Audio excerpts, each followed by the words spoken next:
Well, good afternoon, everybody. Thank you for joining us. We're going to get started here. Before we dive into our presentations and our speakers, just a few kind of housekeeping things. I have muted every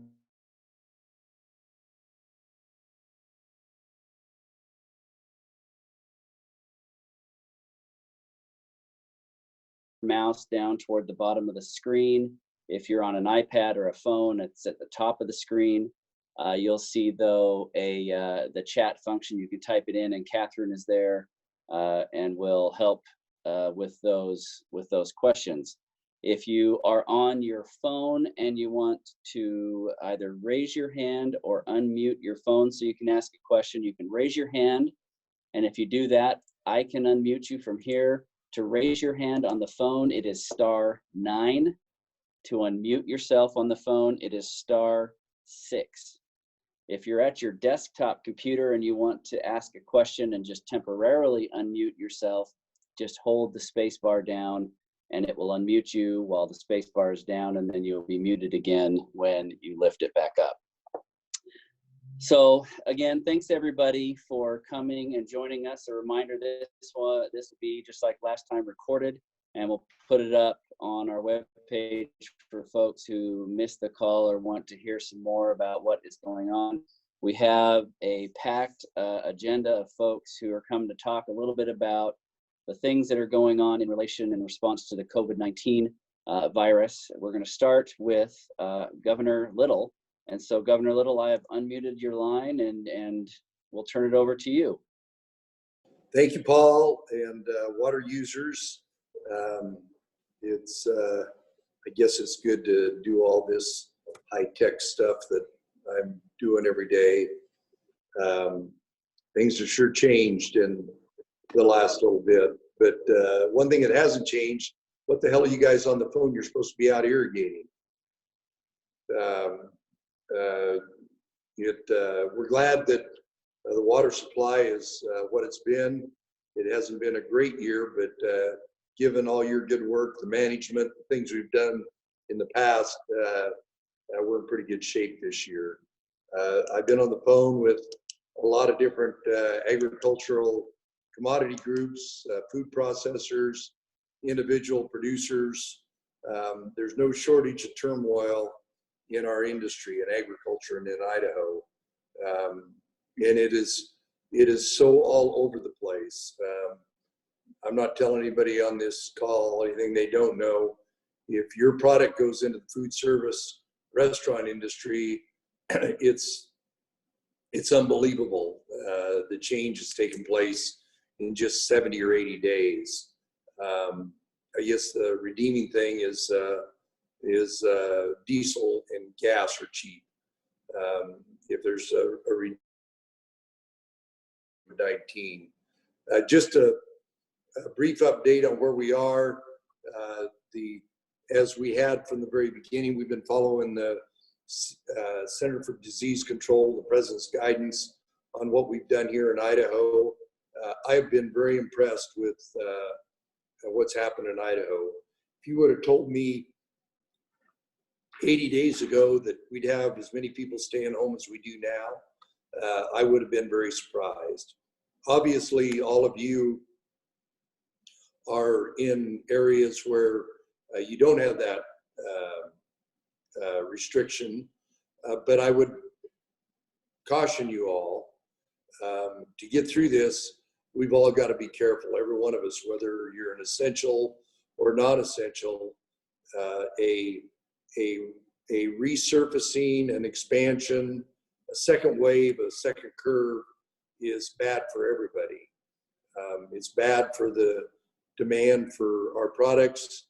It's bad for our families and our employees, and it's bad for Idaho. So the continued good voluntary compliance by the people of Idaho is in everybody's best interest.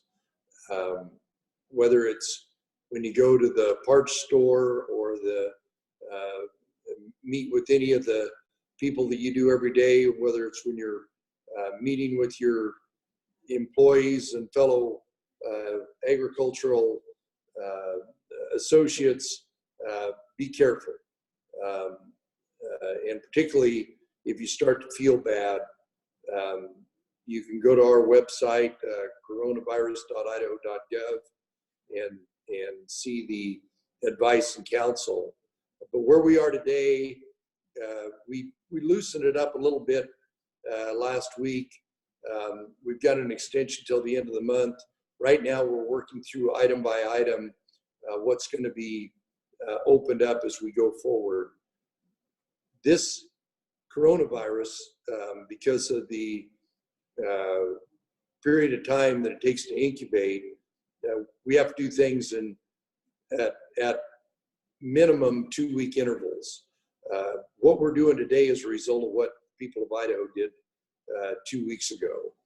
And the fact that our numbers are down, but they're not down everywhere. We have community spread in almost every corner of the state. Now there's counties where there's not confirmed cases, but I would hazard you all to be careful, because confirmed cases doesn't mean that you don't have it.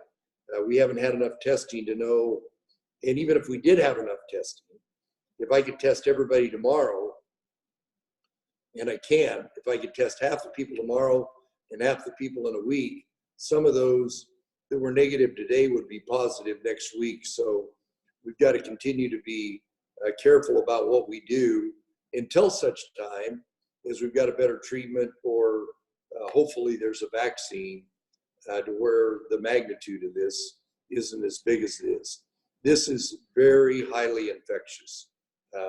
It's already in a month surpassed the fatality rate of the flu. And so that's why it's so dangerous. And particularly in Idaho, where a lot of the areas that you all are from, there's not a lot of healthcare capacity. And healthcare capacity is in many ways. It's the personal protection equipment that the healthcare people need to take care of people, particularly if they've got the COVID virus. It's healthcare workers. We've had over, I think we're between 200 and 300 people, Idaho healthcare workers, that have been afflicted by this, which means they're not there to take care of you and your families and friends that they become afflicted. So personal protective equipment and healthcare workers are kind of in front of those other areas. So that's why we're being careful.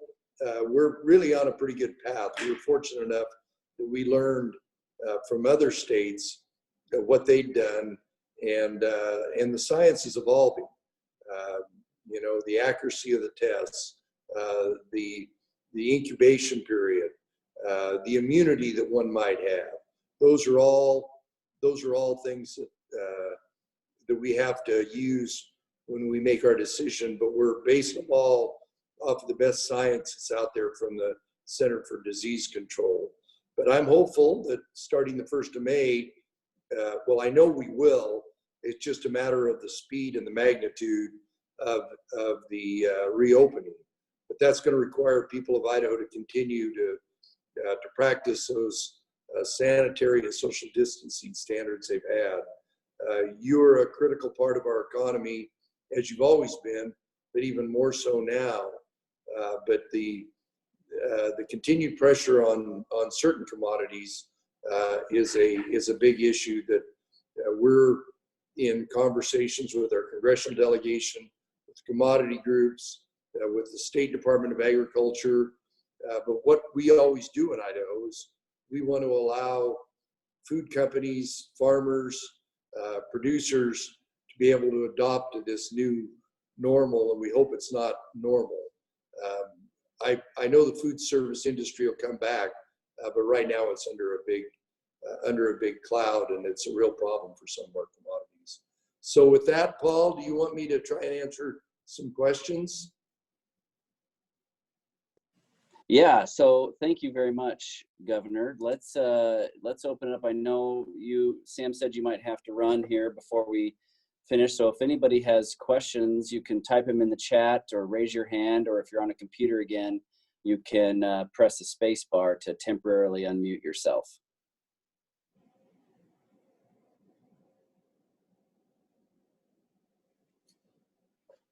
Steve, go ahead. Thank you, Paul. Governor, I don't have a question. I just want to say thank you. I think you're doing a great job. Hang in there. Well, thanks, Steve. It's you may not be. Everybody may not share your feelings, and we occasionally. My poor staff has taken the phone calls here. I think I've heard from every hairstylist in the state. You're safe.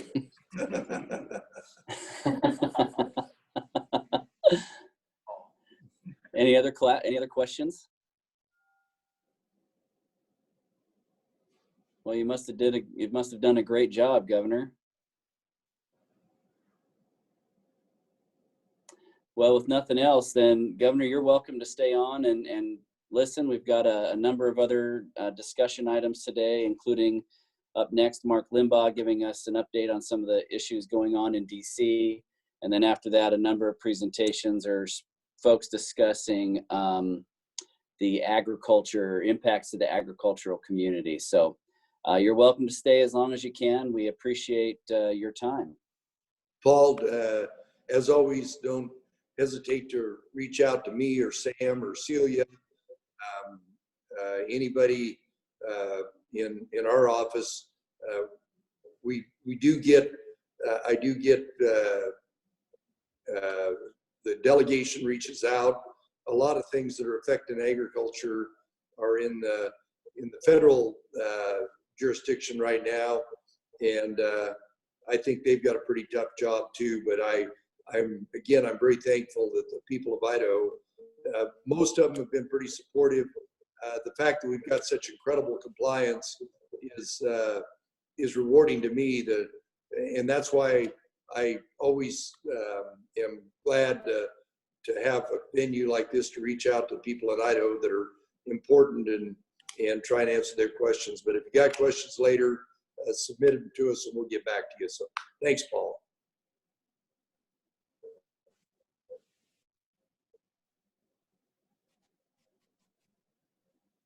He's frozen in time.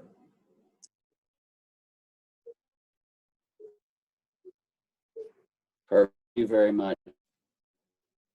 We have Limbaugh, Mark works for the Ferguson Group. They are our out of DC. You know, Mark. Welcome to the call. Thanks a lot, Governor. Great job out there. I know it's tough.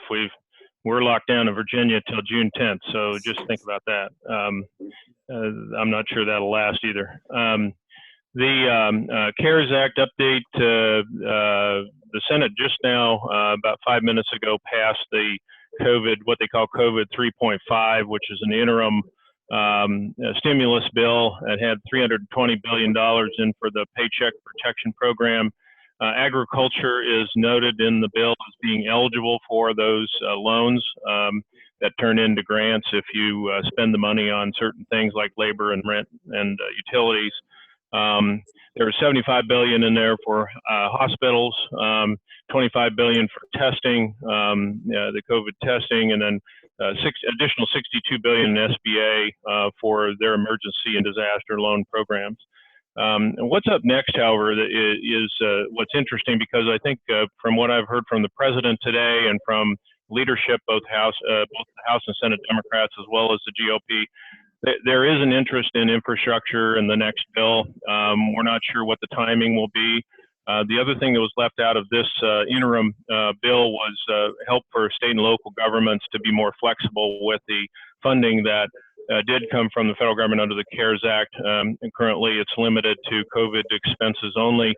A lot of communities depend on sales tax, use tax, and different things that basically just dried up when the economy shut down. So they're really hurting on this and letting firemen and policemen and everybody else go while they're trying to deal with the disease. So stay tuned for the next round of stimulus bill. It will.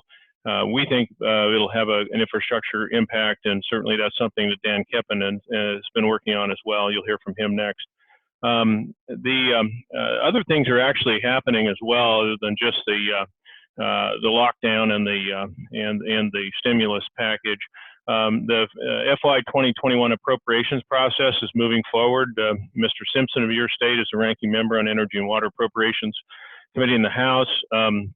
They are working on that right now. We think that they're going to come out with some bills here in the near future, in the next month or so, for markup. We're not sure what the markup's going to look like. They're talking about the possibility of doing those online on calls like this, with the possibility of having witnesses testify on Zoom and that kind of thing. So we're going to see a little different world in DC in the next few months. But most of those bills, they've already been agreed to. The top line numbers are out, and they've been allocated, and so the subcommittees are working on those. And we won't see too much of a difference from the FY20 spending levels on those bills, unless something comes up that's different, or if a stimulus doesn't get passed and they have to bump those up to cover for some of these things, then we'll see. But it is encouraging to see that working. Of course, if they don't get consensus on those bills, and with an election year, that's a possibility. We'll probably see a continuing resolution before the end of the fiscal year, which is September 30th, to keep the government open. So we'll keep you all apprised on that. Just announced today, the Senate Environment Public Works Committee has announced that they've released their two what they call WRDA bills, Water Resource Development Act. They're calling them America's Water Infrastructure Acts, just like the last one, AWIA. Basically the ones they released today include about $17 billion in projects, not spending. Those are authorizing bills.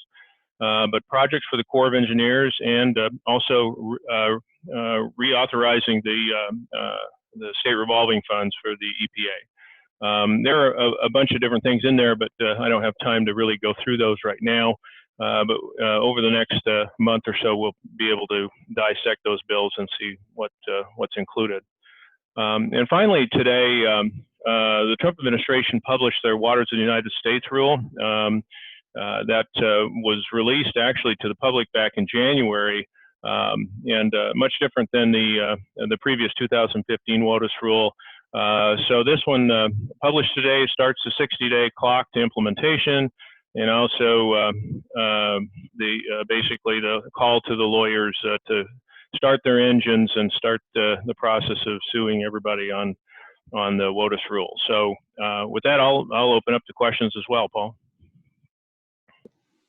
Thank you, Mark. If anybody has questions, you can raise your hand or unmute yourself. I tell you, for me, one of the reasons I wanted Mark to talk was not only to talk about some of those stimulus packages and things, but also to talk about what else is happening. You'd think from the news that nothing is going on over there in DC except Corona stuff, but it's good to hear that there are at least some things being worked on in DC.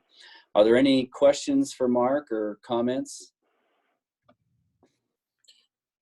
Ian. Paul, do you mind if I just make a quick comment? And that's thank you for working with us to deliver, submit testimony on the Energy and Water Appropriations Bill. Paul submitted testimony on behalf of IWUA and NWRA, with Ranking Member Simpson, as Mark noted, being on that committee. It was great having somebody from Idaho that we were able to work with to highlight the importance of robust funding for water infrastructure in those bills. And Paul did a great job. And if the hearing would not have been canceled because of COVID, he would have done a great job representing you guys in person. But given the circumstance, he did a great job of representing you in writing. So just want to say thanks for that, Paul. Thanks, Ian. Any other questions or comments? Question for yes, Mark. Al. In the new COVID 3.5, whatever that means, is there coverage for public entities like irrigation districts to apply for the payroll protection? Al, I don't think so. I think governments are not eligible for the small business loans. Those are only businesses, I believe. But they would qualify for funding from the state under the CARES Act payments, direct payments to states, and then to the large counties. So, but they wouldn't qualify for the payroll protection programs. Now, some nonprofits do qualify, but it depends on which nonprofit you are. So you have to look at which ones have been made eligible by the legislation.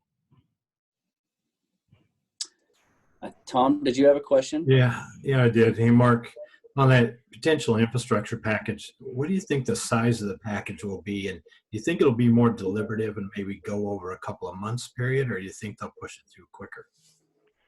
You know, that's a good question, Tom. I don't have any idea what the size of the package would look like. I was surprised at the size of the CARES package when it came out at $2.2 trillion. So who knows what the infrastructure package would look like. You know, I think in terms of timing, that's going to be, you know, probably based on just, you know, what the needs are for the other pieces of the puzzle out there. If we see a lot of things put in from the House that the Senate doesn't agree with, like for instance, lots of climate related infrastructure and kind of greening of the bill. We'll see some pushback from the Republican Senate. So there's a lot to happen between now and then. But my thinking is it's not going to happen tomorrow. It's gonna take a little bit, and it may be the end of May, first part of June before we really see something put together. Now, there are bills out there that have been sitting for a while. I mean, we've been talking about S-1932, which reinvigorates the WIN Act. We've talked about S-2044, which sets up a program in reclamation to try to deal with the aging infrastructure that's federally owned and in need of financing. And we talked about other bills that are out there that are water-related infrastructure bills that are more authorizing bills than they are funding. But you know, we think some of that authorizing language will be included in an infrastructure package, or can be. I think the WRDA bill would probably qualify as something that they would use as also a base bill. So we'll just have to see what kind of infrastructure they're talking about and whether they want to do water at the time. There's a big push to do.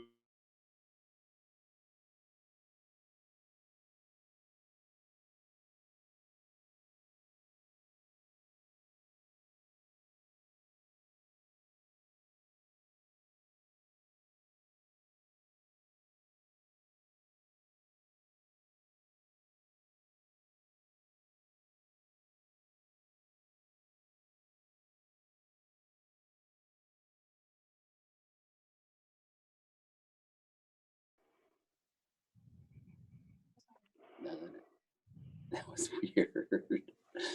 All right, not sorry. I had my screen just blacked out on me for a second there. If there aren't any other questions, then we will move on to our next speaker. If you'll give me just a second, I'll be back up and running here. So next, we wanted to have a discussion about the impact that we're seeing on from this COVID response on agriculture. And we have three folks to give us some perspectives on that. First, Doug Robison with the Northwest Farm Credit Services. We have Zach Miller, who works with the Idaho Farm Bureau. And then Dan Keppen, who is with the Family Farm Alliance, who has been really keeping tabs on the West-wide impact to agriculture for this response. And so Doug has shared his screen, you can see on there. And so Doug, we'll turn it over to you. All right, sounds great. You hear me okay, Paul? Yep, thank you. Great, all right, sounds good. So I do just have a few slides I wanted to share to kind of illustrate a few points. I guess my goal here today is just to talk at the high level, more the macroeconomic issues, and to a certain degree how that's backing into or impacting agriculture here in Idaho. So first of all, kind of the big thing in the news right now on the business or economic front is what's happened with the price of oil. If you were following the market yesterday, probably caught some of the headlines where actually the May futures contract went negative for WTI here in the US. A lot of mechanics and metrics and issues behind how that actually took place. One of the big issues, one of the large ETFs that trades in oil futures had rolled to the June contract, which it typically does. Combine that with the fact that we really don't have many places left to go with all of the excess oil production that's being pushed out. And ultimately, traders got to the place where they were willing to pay somebody to take the oil off of their hands. Already hearing and seeing a few jokes out there about oil. What's the most valuable part of a barrel of oil? It's the barrel, right? Like if you drop the oil out of it. So it's pretty fascinating to actually see the price of oil go negative yesterday. Got down to just over $40 on the negative side. Ended up settling in the negative 30 some odd dollar range. Today, the May contract expired and we rolled to the June contract. It fell dramatically, but I think we're in the $12 to $13 range right now. It will be interesting to see if that contract's able to hold its position or if we'll actually see it go negative as well over the course of the next month.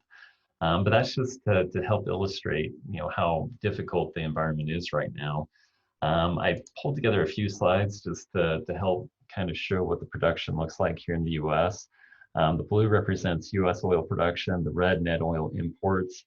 Effectively, around the beginning of the year, the US became a net oil exporter, right? So we went below the negative line. Blue represents our climb, largely on the back of shale oil. Could spend a fair amount of time talking about that, but I'm limited here today. Here on the right, you have the US's petroleum imports. Blue represents non-OPEC imports, and the red represents OPEC. So at the same time as the US has climbed into becoming the world's largest producer, we've also reduced our reliance on OPEC and related imports. We still bring a lot of oil into this country because of our refining capacity, but at the end of the day, we're ultimately a net exporter. Some of the issues with the pricing come into the fact that Cushing, Oklahoma is about 500 miles from the ocean water. Right now, a lot of the excess oil that's being produced is being placed into tankers and sent out to sea to sit for a while, right? Has to do with trade and contango and a few other things. But here with the US WTI, we're fast running out of storage capacity in Cushing, Oklahoma. That's where the majority of it exists. Likely to see that fill up here in May. So ultimately, oil is going to have to shut off what's being produced to a certain extent. Right now, we've cut about a third of the overall worldwide demand in barrels per day. And so that's a major issue, right? So why am I talking about oil? Why does it matter? Just wanted to help illustrate, what the price of oil looks like here with the blue relative to class 3 milk price as an example. If you look at that, does anybody see a trend? So the question becomes, is it correlation or causation when you look at history? And the short answer is both. A lot of information there that we could go into, but a lot of your oil exporting nations tend to be dairy importers, right? So there's one of your key issues. A lot of the consumption tends to happen in the emerging economies, which also tend to be net importers of dairy products. So historically, we've seen a pretty close tie there. Right now, obviously, oil's crashing through its floor down here below the base. And what we're actually seeing with the May milk contract is, $10 to $11 right now on the class 3 futures. Lower yet when you look at class 4 futures, which a fair amount of milk in Idaho goes towards. So, that's one of the key issues. Am I suggesting that class 3 is going to follow absolutely what oil does? The answer there is no. But I absolutely will be influenced by what oil does. And that's going to be really significant for the state of Idaho. So a lot of concern right now. I have a lot of concern for the potential impact this has on commodities here at home. Over here on the right, I illustrate the same trend against the wheat price. This is just the all wheat price received on a monthly basis. Wheat will probably fare better through this scenario than other commodities. But if you consider corn and ethanol, you need approximately $40 to make ethanol a break-even proposition. Obviously, we are well below that from an economic standpoint, unless it's mandated. The production of ethanol is shut off. Combine that with the massive slowdown that we have right now in consumption, particularly as it relates to gasoline, and ethanol is in a major difficult position. And so we're likely to see continued pressure into the grains markets as a result of that as well. All right, so I'm going to switch gears a little bit here and talk about the Federal Reserve. This is a trend line of the Federal Reserve's balance sheet. Through the course of the financial crisis, they grew from about a little below $1 trillion up to that $4 to $5 trillion range. Started to bring that down, and then over the course of the last month and a half, have added close to $1 trillion back to the balance sheet. So in context, the Fed has pushed $1 trillion into the economy to help stem the gap or the hole that's been created by COVID. How big can the Fed go? Some analysts are projecting as high as $9 or $10 trillion in terms of their balance sheet. That's the economic support that you could potentially see the Fed give to the economy. Folks have watched the stock market. We've been red the last 2 days, but we have been on a pretty good rebound since the Fed and the stimulus package from Congress were passed. The question's been asked, in the face of so much economic damage, how can the stock market rally, right? And the short answer is, this is why. The Federal Reserve is pushing funds into the markets, and they're doing that through bond purchases, but some of that capital is finding its way into the equity markets. The point is to inflate asset values, but that creates its own distortion. And relatively speaking, this is something that will be with us for some time to come and create imbalances in our markets. All right, unemployment. We get the unemployment claims information on Thursdays. That's going to be the most closely watched figure out there in relative terms, because this just gives us the scale of what's happening from an employment and labor perspective. The CARES Act, PPP, other measures were designed to help stem the tide of job losses in the face of COVID.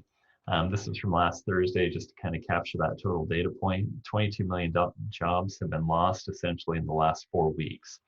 It's going to be closely watched to see if PPP and the other programs are doing their job to slow that down here in the coming weeks. Very, very much looking towards Thursday to see where we're at. Just for perspective, this is a 13.5%, 13.75% unemployment rate in the broader economy, just for perspective. That number is going to continue to escalate. For perspective, the worst it ever was at the height of the Great Depression, and that was around a 24% figure, all right? Depending on how things go over the next few months, very much a possibility that we can be, reaching up into those levels. So the question becomes, is it long duration or is it short duration? And are we able to get back to work in a timely fashion? How much true economic damage will be done here? Those are all questions that we don't have the answers to. But until we can see some improvement there, we're going to have all of that backing into our commodity markets here in Idaho. I won't necessarily cover each of these points again, but just to help highlight the issue, oil was cut by OPEC and the larger group by roughly 20 million barrels a day. That probably won't actually happen. But demand is down by roughly 25 to 35 million, or roughly a third. And that's an estimate. We won't really know that until more data comes out here in the future weeks. But that being said, that market is in turmoil, and it's going to create issues on the other side, because you're going to end up shutting off production that won't be easily turned back on. All right. And so while we'll be into a hyper situation where you have total excess, the other side of this, say for instance, when a vaccine's developed and we're able to get past the COVID pandemic issues, you're probably going to see potentially even shortages on the other side of this because of the production that will be shut off that will take years to come back online. that will once again have its own impacts on commodity markets, potentially somewhat favorable, but a lot of our inputs, of course, are driven by the cost of oil. So, the name of the game moving forward is going to be volatility, given what we're seeing today. So I'll leave it at that. And I guess, Paul, if you have time for questions, happy to take that or keep on moving. So if there are questions specifically for Doug, we can pause and take those now. Again, you can go to the chat or you can unmute yourself. Otherwise, I've also unmuted Zach and he can begin. Let's give it a second, see if there's any questions for Doug.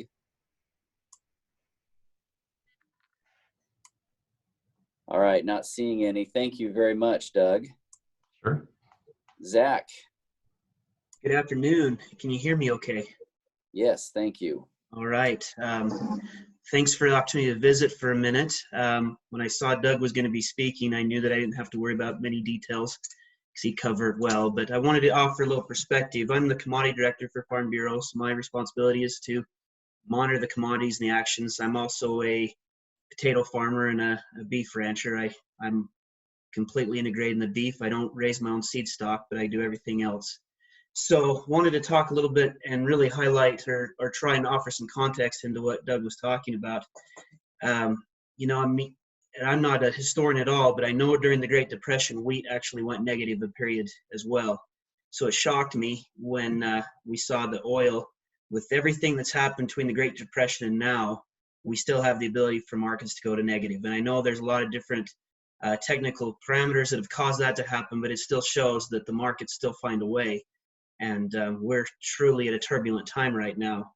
Some of the things that we're dealing with, and again, I feel like I'm doing mainly a me too to Doug, so I'll try not to speak too long, but we're seeing that disruption mightily right now. I think as a whole, as an industry or ag industry across the state, and I think it's highlighted primarily by the dairy, probably bleeding the worst, but we're definitely in a me too or a next year type of scenario.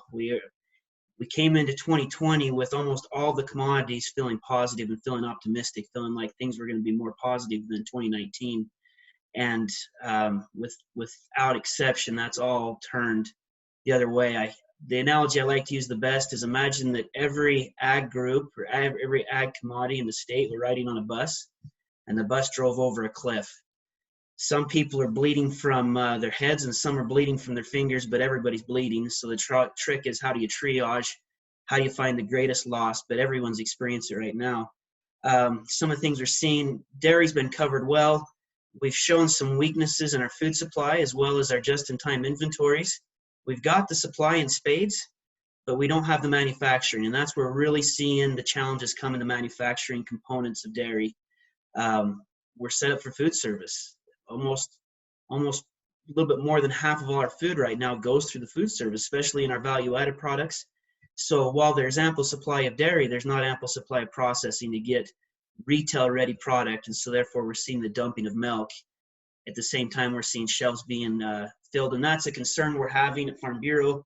We're really being sensitive to consumer perspective, because they're seeing those videos of milk being dumped, they're seeing videos of onions being buried, but they don't understand the disconnect between, it's not a farm issue, it's not a greedy farmer issue, it's a capacity to produce and ship issue. And I don't know, until we can see, as the governor mentioned, until we can see some opening up, we're probably going to stay in that trend, and that's going to continue to put a tremendous amount of pressure.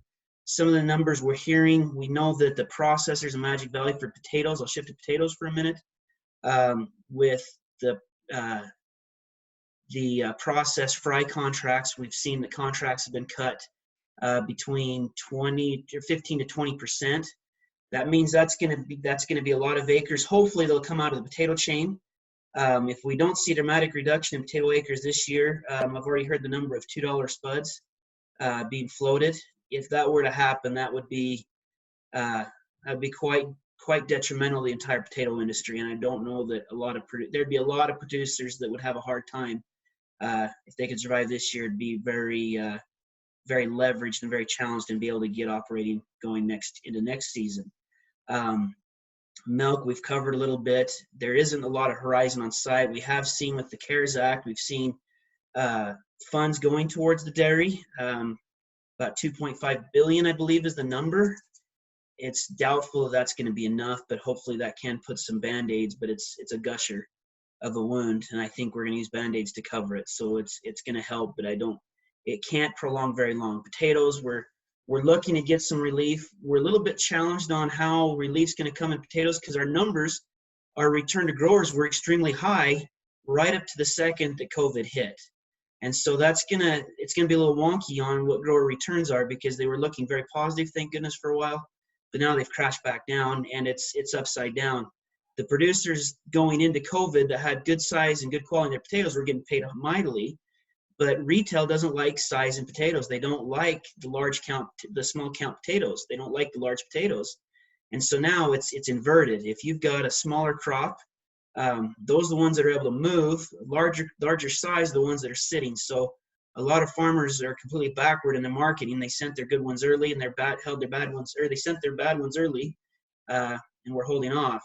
If we move on down, talking about potatoes again, we see that we got pressure on our dairy. It's pretty realistic that we're going to lose some capacity in our dairy. We're also going to lose some acreage in our potatoes. So if we look, say, in the Magic Valley area, what are we going to look at?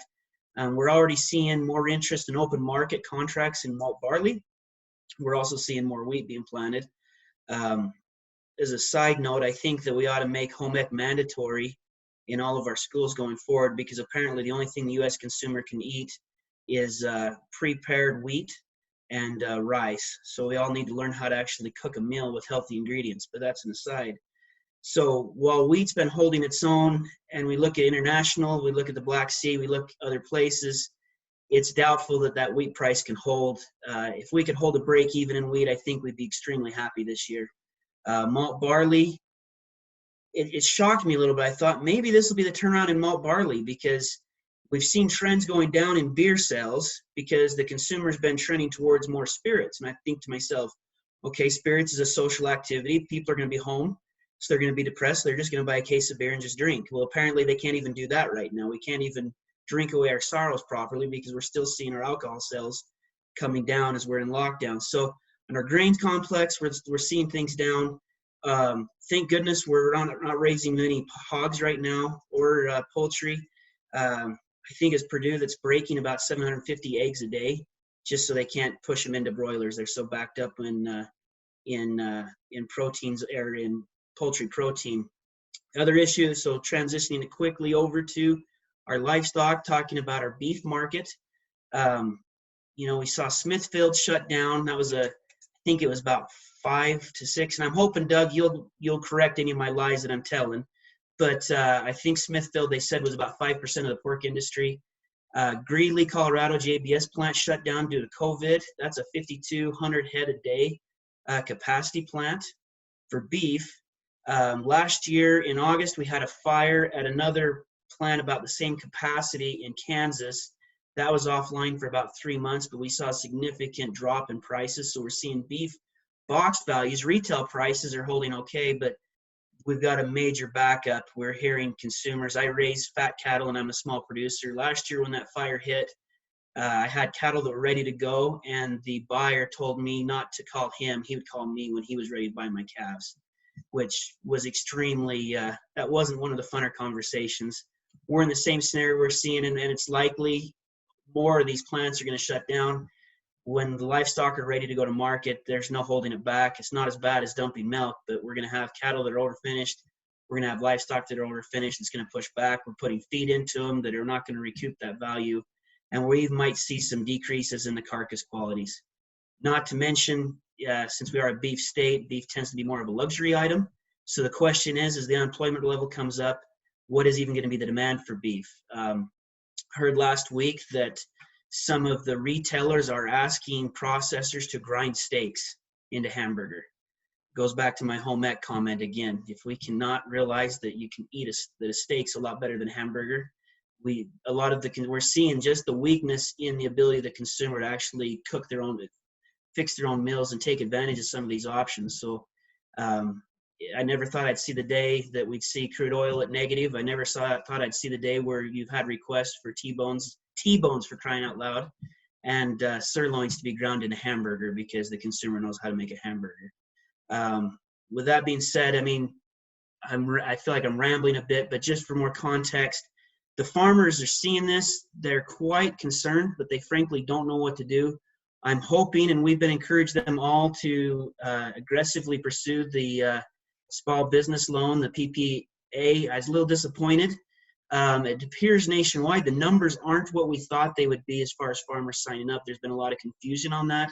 So we're continually encouraging the farmers to get out and take advantage of any of these SBA loans, anything they can, because we're trying to find any way possible through the CARES Act and all the other stimulus. We look at this as most realistically 2020, if we can bridge it into next year. Doug alluded a little bit, if we can just bridge and survive through this year, and I'm doubtful that everyone will be able to do that, we might have opportunities in 2021, but as we're putting crops in the ground right now and looking to turn animals out on grass, it's a really dire position to be in, as the water's just starting to come on, to already be feeling like we're throwing in the towel for this year.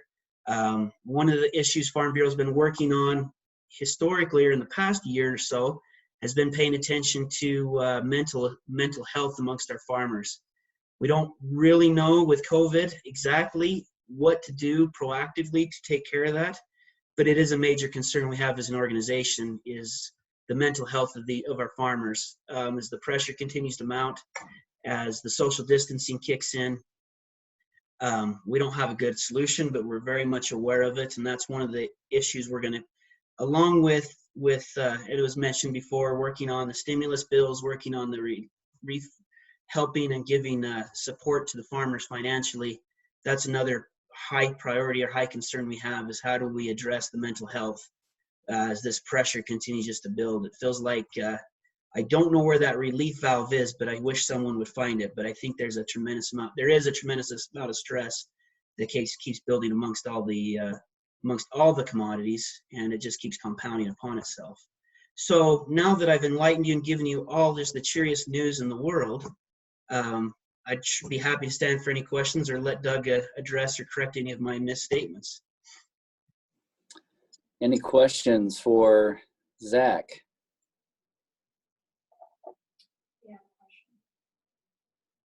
Oh, we do have a question here from Annette.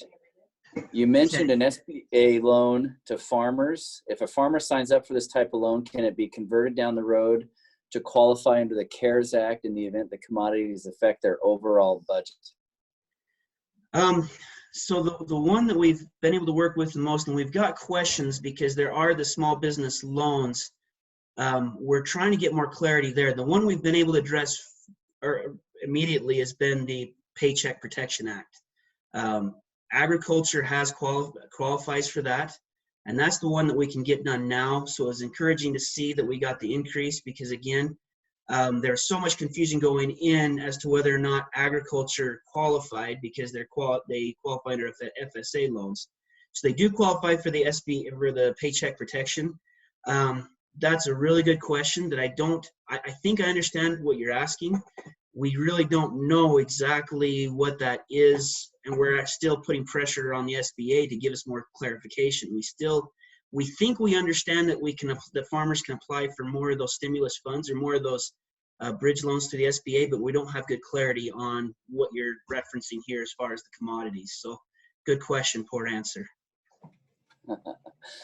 Mark has a question. I've unmuted you, Mark. Oh, but he's got an answer. No, yeah, I was just going to say that we don't have the money yet. The House still needs to pass it, which you never know what's going to happen there. If they got to get so many members back into town by Thursday, and in order to get enough votes, unless they can do the proxy voting, which they got before Rules Committee now.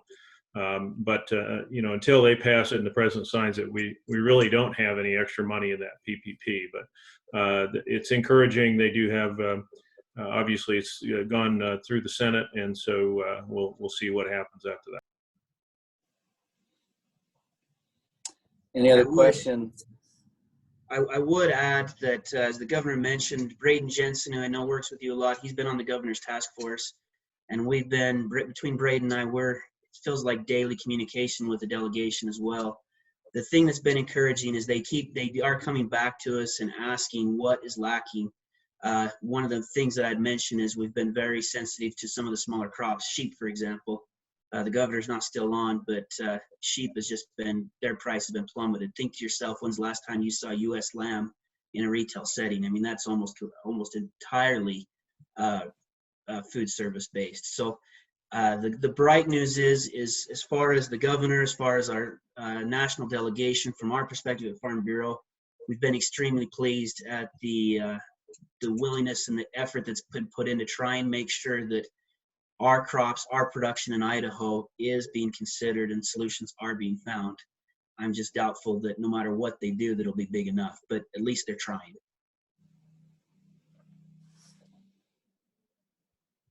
Any other questions?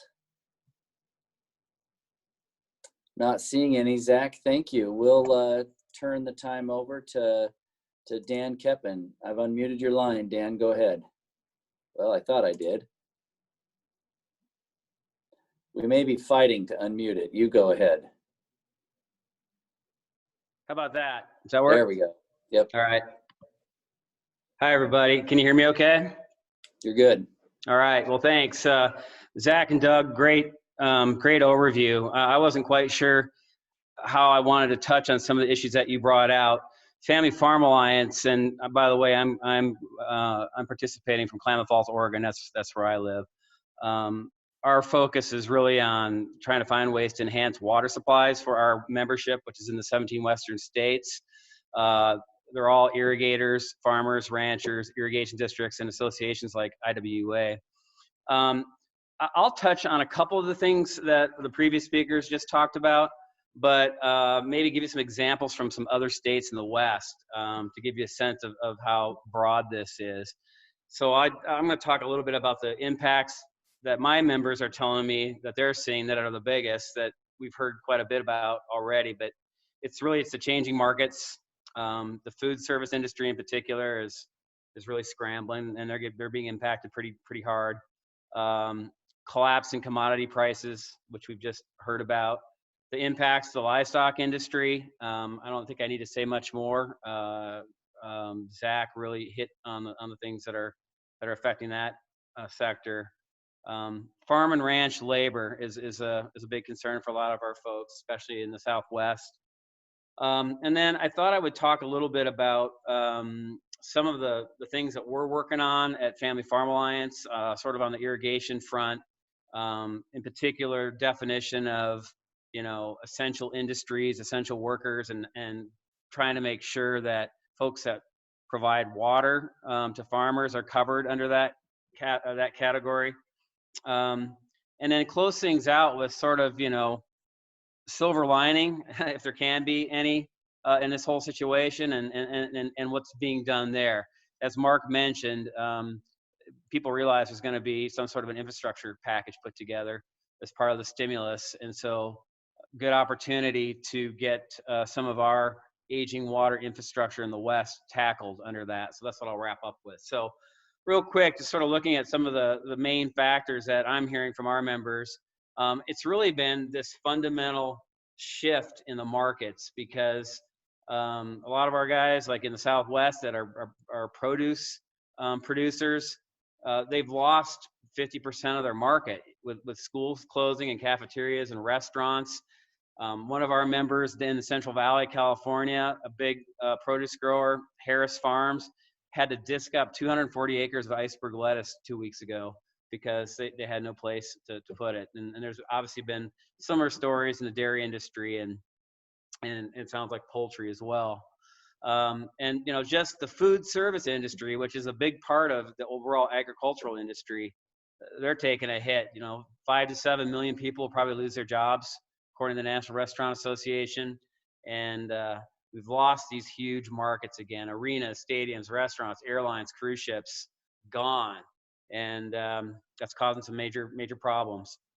And so basically, farmers and food suppliers are just maneuvering to meet this shifting demand right now. Collapse in commodity prices has been discussed at length. I think I'll give you an example of sort of one of the challenges one of my board members has in Arizona. He grows cotton, and when this pandemic first emerged, they decided not to plant some of their fields that had been traditionally less efficient. Now the input suppliers are getting worried because the cotton prices that were way below government loan levels recently surged because there's been worldwide cancellations by retailers and then garment manufacturers and textile knitters and weavers, and it has this sort of ripple effect. So now farmers are making choices about, what kind of seed do they pour in the plant, or should they take the risk at all? So big concerns there. And, bottom line is our guys, where it's dry, they're still irrigating crops. The workers are reporting to work each day. Farmers keep paying the bills, and they'll do that until the money runs out. Livestock industry, again, these plant closures are huge. There's not a lot of place for the livestock to go. Pat O'Toole, who's the president of my board, he raises sheep and cattle on the Colorado-Wyoming border. Easter is their #1 day for lamb consumption in the United States. Restaurants were shut down, supermarkets were sort of restricted. That had a huge impact on their industry. The other thing too is just the infrastructure that supplies the overall industry. There's been shutdowns at some port terminals, like in Houston for a couple days. Truck stops, rest areas have been sort of temporarily closed, and that has an impact on the ability to move product around the country. Farm and ranch labor. The food industry relies on more than 200,000 guest workers each year. About 90% of the H-2A temporary visas that these workers need are issued in Mexico, and those consulates were shut down, shortly after the pandemic emerged.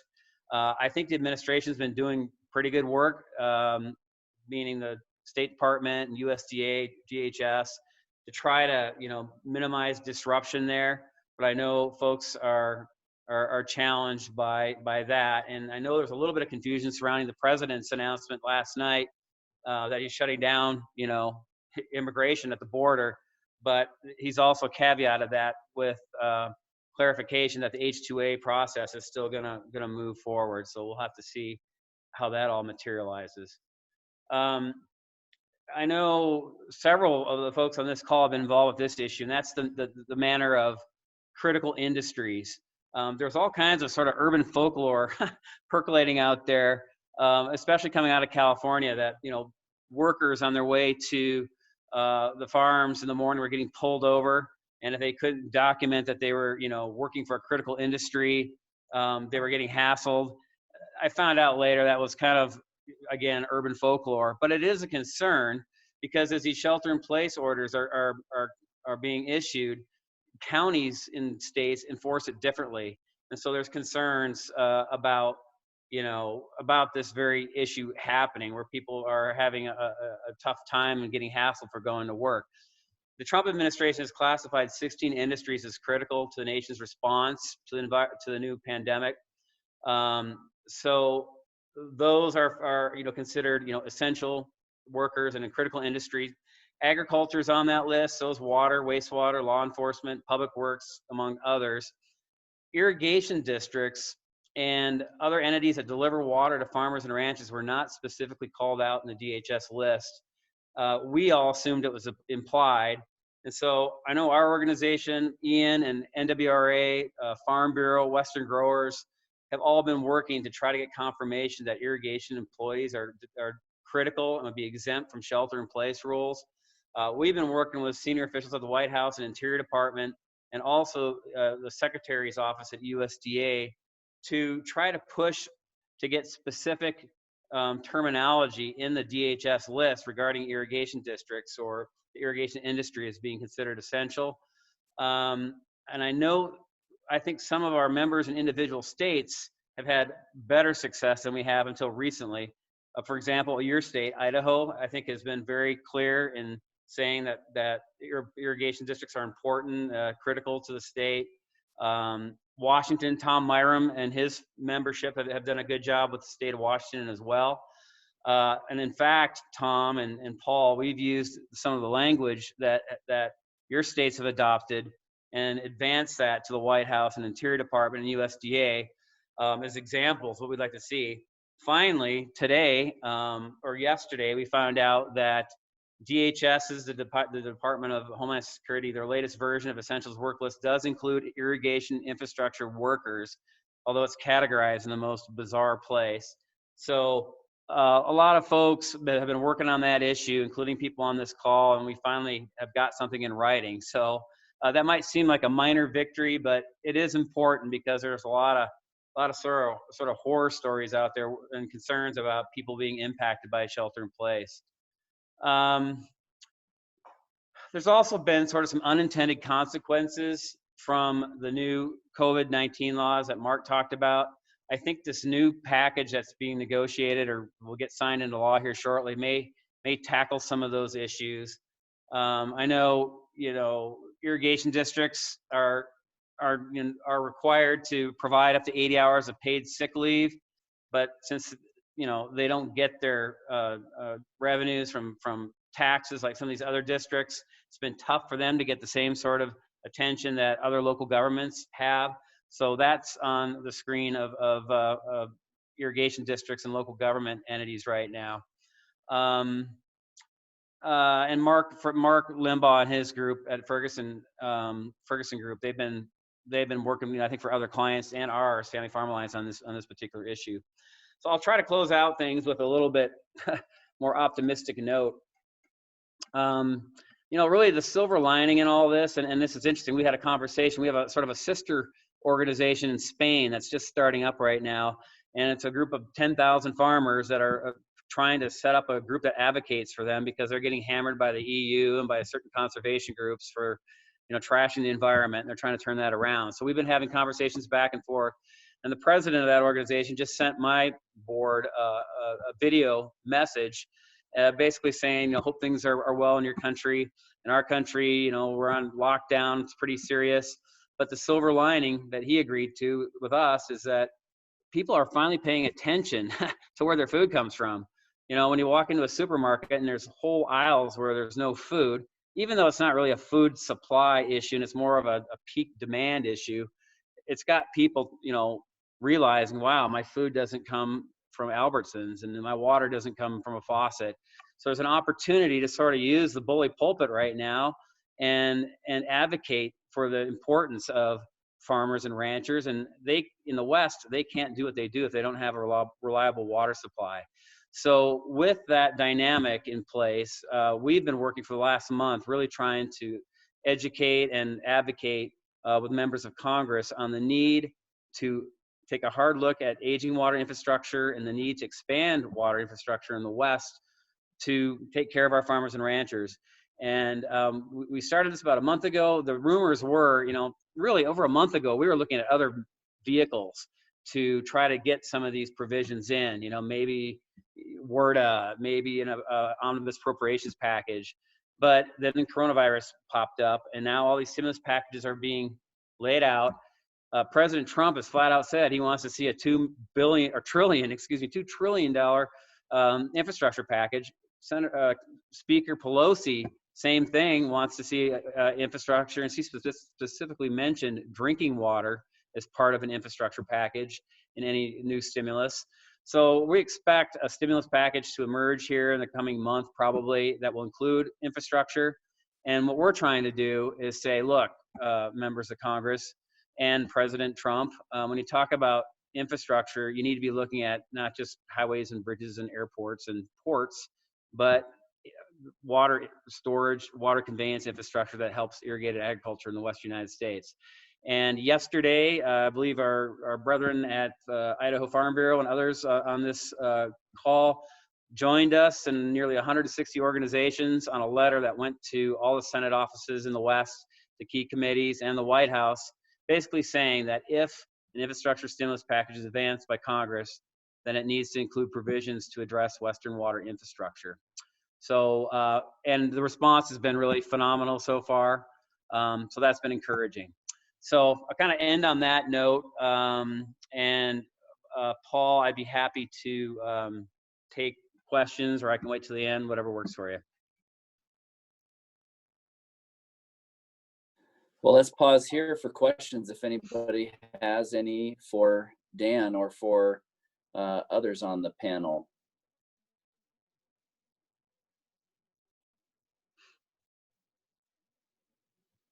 Well, I don't hear any, so you must have done a great job. Thanks for the opportunity. So thank you, Dan and Doug and Zach. Thank you very much for your taking the time with us today. So last few things that we have on the agenda, a couple of member updates. You'll recall that when this all started, and it feels like that was 7 or 8 decades ago, we had an earthquake here in Idaho. And on our last call, I tried to get Mark. Mark and I weren't able to connect, but get Mark Zersky from the Pioneer Irrigation District just to give a brief update of the impacts of that on their operations and on their facilities, I should say. And then following Mark, Dan Davidson with the Minidoka Irrigation District had somebody test positive at their operations, and so wanted him to come and kind of give an update about them and their response. So, Mark, your line is unmuted. The floor is yours. Thank you. All good afternoon, everyone. Thanks for the opportunity. Just a quick update, kind of an overview on what our district has seen since the earthquake on April 20th, and actually saw some additional damage from the aftershock a day or two later. One of the initial items that we found going through our canal system were check structures throughout the main canal, mostly on the west side of the district. Our office here is kind of set central in the district. We're about 30 miles west of Boise. Steve's house is standing up in the moon. One end of our district is the Ada County line, and the other end is Greenleaf. But many check structures we found were damaged, had cracks in the concrete, cracks in the floors. Most of all of those are structurally sound because they were built with a heavy amount of rebar in them. So we were able to make some patches with some Vulcan, maybe a high-speed grout, and in some cases an aqua seal machine that we have. We made some patches with that. Probably one of the most heavy hit items that we found are precast manholes, precast irrigation boxes, and we're finding some of those even as late as yesterday, where the sections of these precast structures have come apart and they're leaking. So we're having to dewater things and get it into the structures and regrout. Can you guys hear me okay? I know I keep getting a flash up that my internet. Yes, doing good. Thank you. Okay, good. Thank you. So again, as early as yesterday, or as recent as yesterday, we found a manhole structure, which, by the way, is no longer in our standards and specifications for probably the last 10 or 12 years, but we have some of those existing structures out there. But structures that have come apart, started leaking at the seams. We're having to dewater the system. One of our canals, we had to shut the whole end of the canal off so we could get in and make repairs. Irrigation boxes, several of those with cracks. We're even finding some headgates. We primarily use a Waterman C10 headgate. We've got some XCADs out there and some Fresnos as well, but we're finding some headgates. Once we've got watered up, actually had the plates were cracked. So we're having to dewater and replace some of those. Canal liners was another thing. We've been doing a lot of work on canal liners in the last few years. We've submitted for several grants. Some, unfortunately, we weren't awarded, but we've been putting a lot of concrete liner in our system. And we're finding a lot of cracks running across the bottoms of the canal liners. Again, on those, we went in with our aqua seal and were able to clean and sandblast and get those patched up before we watered the system, which some of those repairs were just you know, just maybe a day or two before we actually got water in there. So some of the older concrete line structures were our shotcrete line. We actually found some of those sections that had horizontal running cracks in there, and the earth behind the shotcrete liners was actually falling through the cracks into the laterals. So in some of those areas, we had to form up and actually pour some concrete to repair those items. And probably one of the most shocking and probably the most problematic that we've been dealing with, a lot of the private irrigation structures in and around the Caldwell area is primarily old grouted reinforced concrete pipe. Don't see a lot of the bell and spigot stuff in Caldwell. It's a lot of the hand grouted joints, and irrigation leaks are popping up left and right. We've got pretty much any system you think of, on today, off tomorrow kind of thing. It's just leak after leak after leak after leak. And we occasionally see these in a deep freeze. Obviously, we didn't get a deep freeze this last year, so we can only assume that that was from the earthquake damage as well. So a lot of the users are very upset right now. Of course, it's on a private end of the system that's beyond our jurisdiction, so we can offer no assistance there. But we're having to shut the system off and alter our flows back and forth. So overall, a significant amount of damage. I would be really surprised, actually, by the amount of damage we found. And just based on an initial look, we didn't have a lot of time to assess everything, but we're looking at probably about $20,000 in structural repair for this winter. We feel that we'll get by, again, with the amount of rebar that we use in our pours and the heavy concrete mix that we use.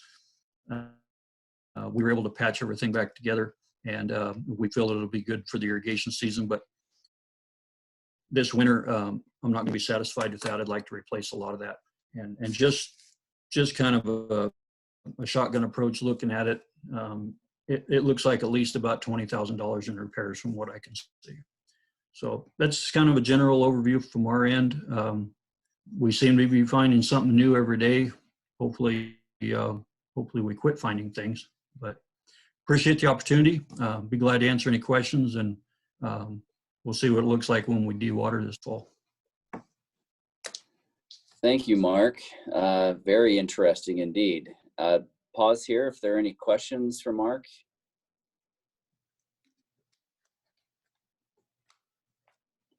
All right, hearing none, then we'll go to Dan Davidson.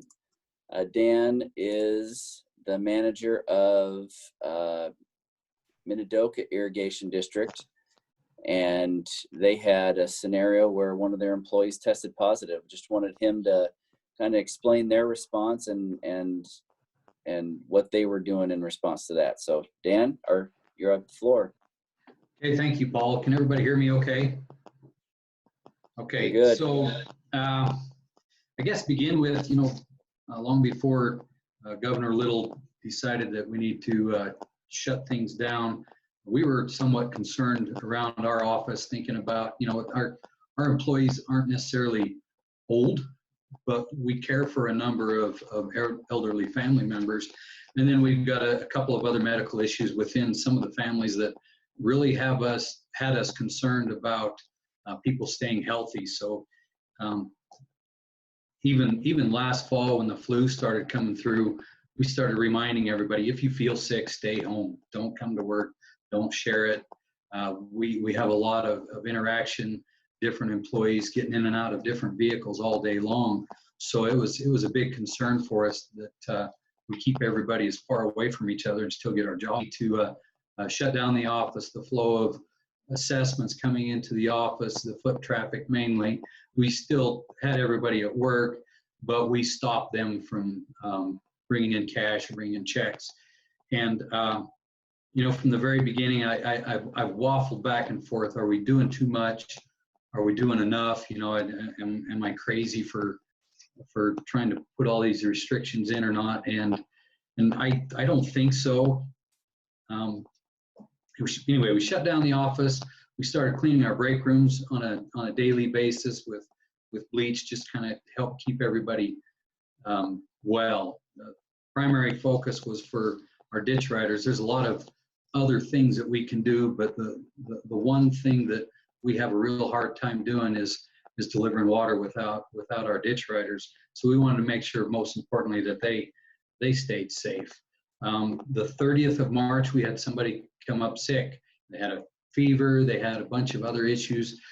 They never got tested for the coronavirus, but they stayed home and they were quarantined for 2 weeks. The 4th of April, we had a family member of an employee test positive for the COVID-19 virus.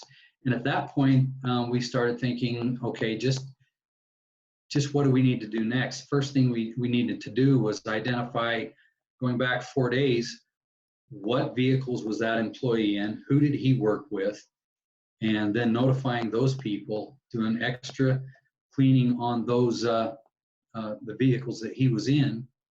And then a few days later, he went home sick and he tested positive. So, you know, once found out there was somebody in his family that tested positive, he stayed home also.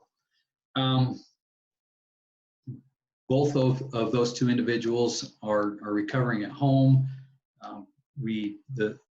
The individuals that he was around, was five additional employees that he was around and interacted with over those 4 days. And we're a fairly small organization. We've got 26 full-time employees, and so that's a good chunk of our maintenance crew that you know, they still have to come to work. So find masks for them, make sure they got a separate vehicle to ride in every day. When they get done, the first thing they do is grab a bucket with some bleach solution in it, and they're wiping down the vehicle that they were in.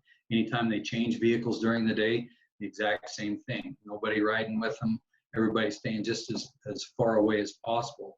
And it definitely was a heightened awareness of hygiene for us, and it was a little scary. So those 5 extra employees, they spent 14 days. I think tomorrow is the last day that mandatory they have to wear a mask. So they're kind of looking forward to taking it off. And at the time, we're thinking, well, you know, maybe everybody should be wearing a mask anyway. In the springtime, we normally hire 10 or 15 temps to help burning laterals and canals. And we had a temp go home on the 11th of April because he was sick. And so we're backtracking, checking time cards and vehicles again to see who he had been around, what were the potential exposures. His test came back negative. He's been fever free and released by the doctor, so he came back to work. But I really don't have any more than that, other than to say, seeing what's going on in other states and in other areas of Idaho, I'm just very thankful that we have such a small number of people sick here at our organization. And I stand for any questions if anybody has any. Thank you, Dan. Do we have any questions like Tom? Yeah. Yeah, Dan, in dealing with someone who is tested positive, the HIPAA laws come into effect as to how or whether you would identify the individual at work by name or to the public by name. And then secondarily, Dan, are there any potential liability for the district related to having workers come to work knowing that a person had tested positive? I know we're in uncharted territory here, so Dan, if you don't know the answer, that's fine. Yeah, that's a great question, Tom. I wish I had the answer to it, because that's definitely a concern. We did not tell anybody in the public that give any names specifically. We're a small enough organization, everybody that works here knows who it was and what's going on. as far as interacting with water users, our comment was, we've had somebody test positive. We've gone through the CDC protocols to make sure that everybody remains safe. All we're asking is that when you see our employees out on the canal system somewhere, please stay back away from them, to keep our employees safe and to keep you safe as well. Thank you. Hey, Dan, we have a question from Mark Zersky asked on the chat. He noted that with the time it took them to get work done because of the separation requirements, the social distancing, etc., it took them twice as long to complete their preparation this year. Did MID have any issues with that? Were you able to have water ready on time? What was your experience? We're just finishing up getting the water in. We've got a few small laterals that we're still filling, but it took longer. Took more hours from the full-time employees, a lot more overtime. We picked up some extra temps. One of the issues we run into was vehicles, not having enough vehicles. So there were times when, unfortunately, we had 2 people together in a vehicle. None of them that had been exposed to the COVID virus, as far as we knew. We made sure that they were in a vehicle all by themselves. But when you've got a ditch rider taking a couple of temps out, they got a water truck and a burn truck, and they're do the best you can. I tried telling them that if one person holds their breath and doesn't breathe the whole time, that it would be helpful. They just wouldn't comply. Right. That's funny. Any other comments?